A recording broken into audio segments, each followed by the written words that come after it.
Greetings from the road. This is Freighter Jim. I got a couple of gals here that we're going to talk with. We're in the garage that was newly built to house a 68 Camaro, one family owned RS 327. Miss Stephanie's father bought it new, talked his young bride into buying it when their car crapped out on the way from Kansas to Virginia for his new job as a nuclear engineer when many years ago. And this car's been camping. It's even had a canoe on top. Her father had it, drove it all those years. You can see the clear coat on the hood, which indicates probably the original paint, fresh paint on the sides. This car purrs like a kitten. We unloaded it, dead battery. Miss Stephanie and I went out, had breakfast, dropped the battery out, got it charged. And coming up from down the block is Miss Claire.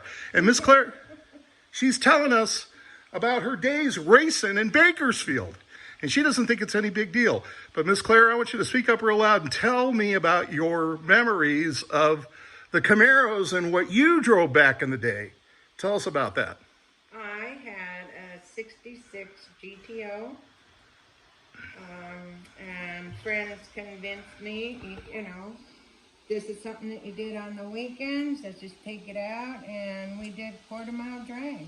And you mentioned that you didn't have trailers. So you drove your car down, changed tires, put slicks on it.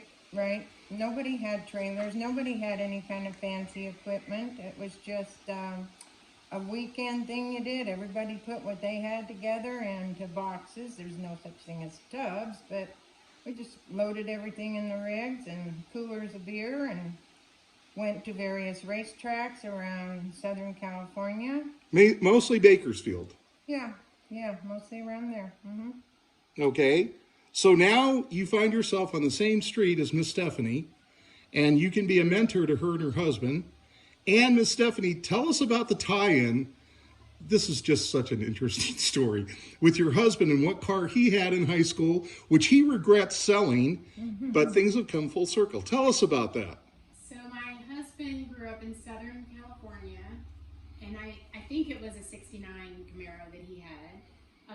That he bought himself and he restored when he was in high school.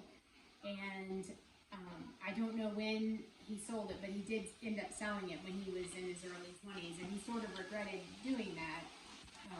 So he is going to be taking on this project, which anyway, this is going to be a new project for him and our son. And your son's 14 years old. He's 14. So we'll tell us the backstory. I kind of touched on it. How did this car come into your family? Because it's quite an interesting story.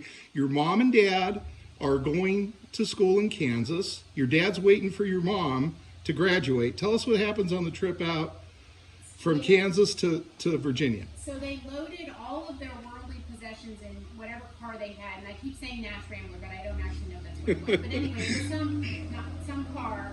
And coming into Virginia, they had to cross the Appalachian Mountains, and they were coming in on 501, and the car died.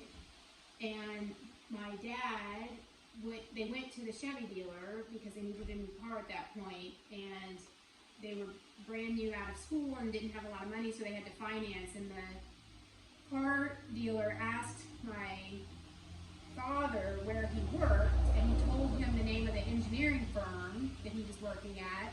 And so the guy said, all right, then I'll finance this car for you. So my parents financed the car, and it was their only car for probably about 8 or so years.